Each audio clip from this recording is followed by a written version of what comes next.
Hello students, welcome to my channel. In today's video, we are going to discuss how to prepare yourself for coming session for board exams.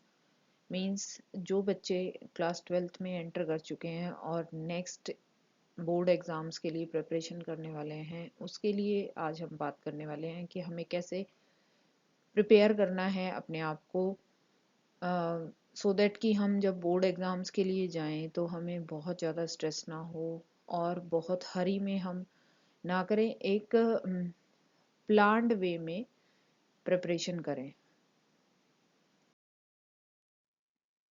इसके लिए सबसे पहले तो हमें पूरे साल के लिए एडवांस में ही पॉजिटिव माइंडसेट के साथ स्टार्ट करना है। बिल्कुल भी आपको स्ट्रेस नहीं लेना है कि हम क्लास 12th में एंटर कर चुके हैं, अब बोर्ड एग्ज़ाम आने वाले हैं, बहुत दूर है अभी बोर्ड एग्ज़ाम।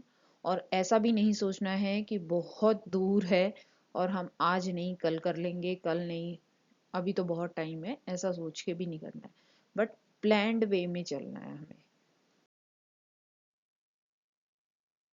इसके लिए मैंने कुछ पॉइंट्स राइट डाउन किए हैं, आप देख सकते हो। सबसे पहले हमें ये ध्यान रखना है कि जैसे ही सिलेबस स्टार्ट होता है हम शॉर्ट और अचीवेबल गोल्स बनाएंगे। शॉर्ट मीन्स बहुत छोटे छोटे। जैसे ही आपका चैप्टर कंप्लीट होता है, आपको उस चैप्टर को कंप्लीटली अंडरस्टैंड करने की कोशिश करनी है। मतलब आपका गोल होना चाहिए कि मुझे ये चैप्टर बहुत अच्छे से समझना है और अचीव करना है। मीनिंग उसमें से जितने भी क्वेश्चन सेट हो सकते हैं बोर्ड एग्जाम में, वो सब क्वेश्चंस को हमें प्रैक्टिस भी कर सकें और उनको अटेम्प्ट कर सकें। इस तरह की हमें तैयारी करनी है उस चैप्टर के लिए। नेक्स्ट, जैसे जैसे हम चैप्टर को रीड करते जाएंगे वैसे वैसे अपने नोट्स बनाते जाएंगे। नोट्स थोरोली बनाने हैं। मीन्स जहाँ भी आपको डिफिकल्टी आ रही है, मान लो किसी टॉपिक में हमें कोई एक्सप्लेनेशन है जो टॉपिक में तो नहीं राइट डाउन करनी है, बट वो पॉइंट हमारे लिए समझना ज़्यादा ज़रूरी है, तो हम उसकी एक्सप्लेनेशन अपने नोट्स में ही साइड में एक्सप्लेन कर देंगे कि यहाँ पे ये प्रॉब्लम है समझने में और इसका ये सोल्यूशन है। आप टीचर से भी पूछ सकते हो, अभी आप पूछोगे बाद में आप भूलो ना, इसके लिए आप अपने नोट्स में इसको ऐड कर सकते हो। नेक्स्ट है try to understand concepts deeply. Means आपको ये नहीं टाइम पास करना कि ये कॉन्सेप्ट मुझे थोड़ा कम समझ आ रहा है तो मैं अभी छोड़ देता हूँ, ऐसा नहीं करना। आपको कॉन्सेप्ट बार बार बार बार ज़्यादा नंबर ऑफ ट्रायल्स देने हैं उसको, ताकि आप और अच्छे से समझ सको उसको। मतलब समझना इंपॉर्टेंट है, क्रैम करना इंपॉर्टेंट नहीं है, उसको रट्टा नहीं मारना हमको, ठीक है। लेकिन उसमें जो भी फैक्ट्स यूज करे हैं, जो स्टेप जिस चीज के बाद आ रहा है, वो हमें पता होना चाहिए कि ये स्टेप कहाँ से आया और क्यों आया, ठीक है। और हर चैप्टर के कंप्लीट होने के बाद एटलीस्ट वन टेस्ट हमें अटेम्प्ट करना है। उस टेस्ट में आप ऑनलाइन जाकर चेक कर सकते हो इस चैप्टर से कौन से इंपॉर्टेंट क्वेश्चंस हमारे आ चुके हैं, या प्रीवियस ईयर के बोर्ड एग्जाम पेपर्स आप ले सकते हो। उसमें जितने भी आपके क्वेश्चंस आए हों उन सबको एक बार आप जरूर देकर देखें और टाइम सेट करके टेस्ट देना है, सीरियसली टेस्ट देना है उस चैप्टर के बाद।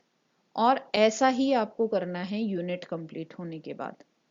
जैसे यूनिट कंप्लीट होगी, क्योंकि यूनिट में 2 से 3 चैप्टर्स हो सकते हैं, तो आपको देखना है कि एक चैप्टर कंप्लीट हो गया है, एक तो छोटा टेस्ट लेना है, फिर यूनिट कंप्लीट होने के बाद एक और टेस्ट देना है जिसमें सारे चैप्टर्स इंक्लूडेड हों उसके, और आप देख सकें कि आप कहाँ स्टैंड कर रहे हैं, मतलब आपको टॉपिक्स कितने समझ आए। उसके बाद ये हर यूनिट के साथ करना है आपको जब तक कि आपका सिलेबस पूरा नहीं हो जाता, ठीक है। और सिलेबस पूरा होने के बाद नेक्स्ट हमारा स्टेप रहेगा हर यूनिट को एज अ होल लेके रिवाइज करना। मतलब आपने यूनिट 1 लेना है, उसको रिवाइज करना है। स्कूल में किसी भी तरह से चल रहा हो पैटर्न, आपको ये सेल्फ स्टडी करनी है side by side, so that कि आपके ऊपर किसी भी तरह का प्रेशर डेवलप ना हो और आप किसी भी तरीके से स्ट्रेस ना लें। जैसे दिसंबर पास होता है और दिसंबर नियर अबाउट होता है, मींस अक्टूबर के बाद ही बच्चों को बहुत टेंशन होने लग जाती है बोर्ड एग्जाम की, वो ना हो इसके लिए मैं ये आपको स्ट्रेटेजी बता रही हूँ जिसमें आपको ये स्टेप्स फॉलो करने हैं। और इस तरह से आप जैसे ही सिलेबस अपना प्रिपेयर करेंगे, आपका रिवीजन ऑलरेडी बहुत बार हो चुका होगा, इसलिए आपका एटीट्यूड पॉजिटिव ही रहेगा। बोर्ड एग्जाम्स को लेके आपको लगेगा कि मैं 80 to 90% ऑलरेडी प्रिपेयर हूँ। उसके बाद आपको सिर्फ board exams means previous exam papers आपने लेने हैं, जो सीबीएसई के हैं, उन पेपर्स को लेके उनके ऊपर आपने प्रैक्टिस करनी है सब्जेक्ट वाइज, जिस भी सब्जेक्ट की आप स्टडी कर रहे हो। ये सिर्फ फिजिक्स के लिए नहीं है, ये आप सब सब्जेक्ट्स पे अप्लाई कर सकते हो। बस ये ध्यान रखना है, अपने आप पे पूरा भरोसा रखना है, आप बहुत अच्छा कर रहे हो और बहुत ही अच्छा करोगे, मतलब आप सबसे बेस्ट अटेम्प्ट देने वाले हो अपने बोर्ड एग्जाम में।